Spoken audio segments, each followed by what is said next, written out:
दोस्तों नमस्कार। Colonel Ajay CO Ajay astro money group first global astro finance digital channel से आपसे मुखातिब होता हूं। आज 30 अप्रैल सन 2026। दोस्तों आपको याद होगा कुछ दिन पहले हमने आपको एक विशेष एपिसोड चावल के ऊपर बनाया था, राइस एक्सपोर्ट पर, और यही कहा था कि अप्रैल के बाद कुछ परिवर्तन होने की आशंका है। नतीजा आपके सामने है। दोस्तों खबर निकल के आ रही है कि अफ्रीकी देश सेनेगल, जो कि भारतीय ब्रोकन राइस और नॉन बासमती चावल का सबसे बड़ा खरीदारों में से एक है, उसने एक नीति घोषित की है जिससे भारतीय चावल निर्यातकों के बीच हड़कंप मच गया है। आइए जानते हैं ये क्या नियम है और भारतीय चावल एक्सपोर्टर्स इससे प्रभावित क्यों हो रहे हैं, भारतीय व्यापारी व किसानों पर क्या फर्क पड़ सकता है और सरकार से क्या अपेक्षा है। दोस्तों कहा जाता है कि व्यापार हमेशा कभी भी एक सा नहीं रहता है, कभी बढ़ता है, कभी घटता है, कभी रणनीतियाँ चेंज करनी पड़ती हैं। जिस प्रकार आप कार या स्कूटर चलाते हैं तो एक निश्चित स्पीड से कभी नहीं चल सकती। हर बार आपको हर मोड़ के ऊपर परिस्थिति अनुसार आपको गियर, स्पीड, ब्रेक, एक्सीटर इसका इस्तेमाल करना पड़ता है। उसी तरह से व्यापार के अंदर सही मार्गदर्शन होना आवश्यक है। यदि आपके पास सही मैप है जाने का तो आप अपनी उसी हिसाब से स्पीड एडजस्ट कर सकते हैं। तो दोस्तों यही मैपिंग का यही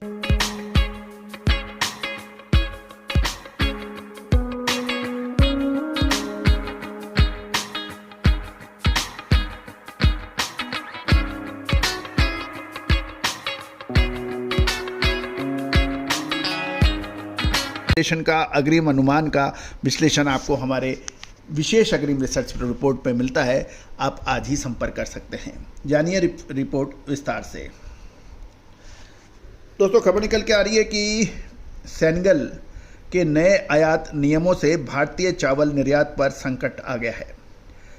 आइए हम जानते हैं कि भारत के लिए क्यों यह अहम है। अफ्रीकी देश पश्चिमी अफ्रीकी देश सेनेगल की सरकार ने हाल में लिए गए एक महत्वपूर्ण निर्णय ने भारतीय चावल निर्यातकों और कृषि बाजार में हलचल मचा दी है। सेनेगल, जो कि भारतीय गैर बासमती यानी नॉन बासमती और ब्रोकन राइस यानी टूटे चावल का एक प्रमुख खरीदार रहा है, सेनेगल ने अपनी इंपोर्ट पॉलिसी में एक बड़ा बदलाव किया है। इस नई नीति का सीधा असर भारत के निर्यात वॉल्यूम और किसानों की आय पर पड़ सकता है। आइए विस्तार से हम समझते हैं। 23 अप्रैल सन 2026 को सेनेगल सरकार ने लोकल फर्स्ट यानी पहले स्वदेशी की तर्ज पर चावल आयात के नए नियम लागू कर दिए हैं। इस नियम के तहत स्थानीय खरीद की अनिवार्यता लागू हो गई है। अब सेनेगल की आयात कंपनियों को विदेश जैसे भारत से चावल मंगाने के लिए पहले अपने देश के किसानों से स्थानीय चावल खरीदना पड़ेगा। और सरकार ने सेनेगल की 11 बड़ी इंपोर्ट करने वाली कंपनियों को कुल 6 लाख टन चावल आयात करने का कोटा दिया है। उससे अधिक वो कर भी नहीं सकते। लेकिन इस आयात के बदले 6 लाख टन आयात के बदले उन्हें अनिवार्य रूप से 37,500 टन सेनेगल का महंगा देसी चावल खरीदना अनिवार्य होगा। साथ साथ अब इसको हम यदि सरल भाषा में समझें कि यदि आप किसी भी वस्तु को, कमोडिटी को इंपोर्ट करना चाहते हैं तो सबसे पहले आपको स्थानीय यानी लोकल कृषि उपज का खरीदना आवश्यक होगा, तभी आप कर पाएंगे। ऐसा नहीं है कि आप सस्ता इंपोर्ट कर स्थानीय किसान को आप बर्बाद करें। ये कहना है सेनेगल का, और यही संरक्षण नीति मानी जाती है। और अक्सर सभी देश इसका समय समय पर पालन करते हैं अपने लोकल किसानों को बचाने के लिए। यही नियम सेनेगल ने अपने चावल उत्पादक किसानों की तरफदारी करते हुए ये निर्णय लिया है। अब इस नियम से भारतीय निर्यातकों पर दबाव आ गया है। इस नियम के तहत आयात कंपनी वाली जो सेनेगल की कंपनियां हैं उनकी कुल लागत बढ़ जाएगी और उनको अपने मुनाफा बनाए रखने के लिए भारतीय निर्यातकों पर चावल के दाम कम करने का वो प्रेशराइज करेगी, ऐसी उम्मीद है, जिससे भारत के छोटे और मझोले व्यापारियों को सबसे ज़्यादा नुकसान हो सकता है।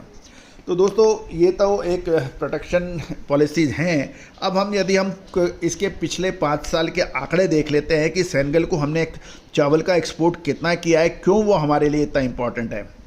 पिछले 5 वर्षों का जो वॉल्यूम और हिस्सेदारी की बात करें तो साल 2020-21 में 10.36 लाख टन भारत के कुल नॉन बासमती चावल का निर्यात का 7.9% हिस्सा सेनेगल को गया था। 21-22 के अंदर लगभग 11 लाख टन, इसमें 6.5% का हिस्सा सेनेगल का था। 2022-23 में 8 लाख टन, लगभग 4.5% हिस्सा था। क्यों 22-23 में 8 लाख टन हुआ था? भारत सरकार द्वारा टूटे चावल पर एक्सपोर्ट पर बैन के कारण ये एक्सपोर्ट में गिरावट थी। साल 2023-24 में 5.5 लाख टन का एक्सपोर्ट हुआ था, लगभग 3.5% की टोटल हिस्सेदारी थी। और साल 2024-25 में 5.95 लाख टन का एक्सपोर्ट हुआ है सेनेगल को, लगभग 4.2% की हिस्सेदारी है। वर्तमान स्थिति क्या है कि भारत के कुल चावल निर्यात लगभग 20 बिलियन टन में सेनेगल की हिस्सेदारी भले ही 3% हो, लेकिन गैर बासमती और 100% टूटे चावल के मामले में ये एक बहुत बड़ा निर्णायक बाजार माना जा रहा है। अब हम समझते हैं कि भारतीय चावल निर्यात के लिए सेनेगल क्यों है इतना महत्वपूर्ण। केवल 3 से 4% हिस्सेदारी होने के बावजूद सेनेगल में आ रहे इस नीतिगत बदलाव से भारत की चिंता बढ़ गई है, क्योंकि चावल मिलिंग प्रक्रिया के दौरान बड़ी मात्रा में चावल टूट जाता है, जिसके भारत के घरेलू बाजार में सीधी खपत कम होती है। सेनेगल और अन्य पश्चिमी अफ्रीकी देशों का मुख्य भोजन इसी टूटे चावल से बनता है। अगर सेनेगल ने यदि चावल नहीं खरीदेगा तो भारत में टूटे हुए चावल का भारी स्टॉक जमा हो जाएगा, जिससे घरेलू बाजार की कीमतें प्रभावित हो सकती हैं और इसका असर मक्का जैसे महत्वपूर्ण उस पर पड़ेगा, क्योंकि वो बाजार और सस्ता हो जाएगा। सेनेगल पश्चिम अफ्रीका के सबसे प्रभावशाली बाजारों में से एक है। शुद्धता ऐसी जो हर घर की पसंद बने। सुधा महेश ठक्कर, हल्दी के विश्वसनीय निर्यातक। आज ही संपर्क करें। और यदि सेनेगल ने यह नीति अपनाई तो उसका देखा देखी लोकल फर्स्ट की नीति नाइजीरिया, घाना, आइवरी कोस्ट जैसे प्रमुख आयातक देशों पर भी पड़ सकता है। यदि नाइजीरिया, घाना, आइवरी कोस्ट जैसे प्रमुख ब्रोकन राइस इंपोर्टर्स यदि यही मॉडल अपनाएंगे यानी लोकल फर्स्ट का, तो पूरा पश्चिमी अफ्रीका आयात पर ऐसी शर्तें लगाने लगेगा तो भारत का एक विशाल एक्सपोर्ट बाजार हमेशा के लिए श्रिंक हो जाएगा यानी सिकुड़ जाएगा। और भारत के पश्चिमी बंगाल, उड़ीसा, आंध्र प्रदेश, तेलंगाना राज्यों के लाखों किसानों का मुख्य रूप से गैर बासमती चावल की खेती पर ही वो निर्भर हैं, जिसका सीधा लिंक अफ्रीकी एक्सपोर्ट से है।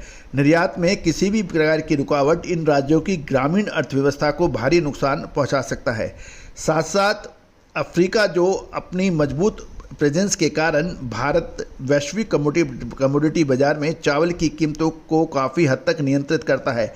सेनेगल जैसे देशों का आयात कम करने का मतलब ये है कि थाईलैंड, वियतनाम और पाकिस्तान जैसे कॉम्पिटिटिव देशों को अफ्रीका में सेधमारी करने का मौका मिल सकता है। गौरतलब है कि सेनेगल का ये कदम दुनिया भर में बढ़ रहे हैं संरक्षणवाद का एक स्पष्ट संकेत है और भारत के लिए अब केवल दुनिया का सबसे बड़ा निर्यातक होना ही काफ़ी नहीं है। सरकार को कृषि नीति निर्माताओं को अपनी निर्यात रणनीति यानी एक्सपोर्ट स्ट्रेटेजी में बदलाव करना होगा और अफ्रीकी देशों के साथ द्विपक्षीय व्यापार समझौते यानी बायलैटरल ट्रेड एग्रीमेंट के जरिए इस चुनौती का समाधान खोजना पड़ेगा, जो कि सरकार का असली काम है। दोस्तों, इसको नज़रअंदाज करना भारतीय किसान एवं विदेशी मुद्रा को भारी नुकसान पहुंचाने का जैसा होगा। दोस्तों, एक और महत्वपूर्ण यह है कि ब्रोकन राइस की यदि क्वांटिटी भारत के अंदर स्टॉक बढ़ता है तो इसका सीधा असर मक्का पर भी पड़ सकता है, क्योंकि एथनॉल बनाने वाली कंपनियां यदि ब्रोकन राइस के दाम काफ़ी नीचे जाएंगे तो वो मक्का के बजाय ब्रोकन राइस को प्राथमिकता देंगे। इससे कैटल फीड, क्योंकि उसका जो डीओसी निकलता है वो भी कीमतें उसकी सस्ती होती हैं, इससे मक्का बाज़ार के ऊपर एक अप्रत्यक्ष रूप से एक बड़ा खतरा देखने को मिल सकता है। दोस्तों, कहा जाता है कि चेन से चेन, कड़ी से कड़ी मिलके एक व्यापार श्रृंखला बनती है। एक प्रोडक्ट का कमज़ोर होना, भाव गिरना, उसका असर पूरे विश्व में पड़ता है। यदि आप देखें कि स्ट्रेट ऑफ हॉर्म्यूज, ईरान ने नाकाबंदी के वजह से कच्चे तेल की कीमतें आसमान छूने लगी थी। साथ साथ यूएई ओपेक से अलग हुआ और कच्चे तेल के अंदर उबाल आ गया।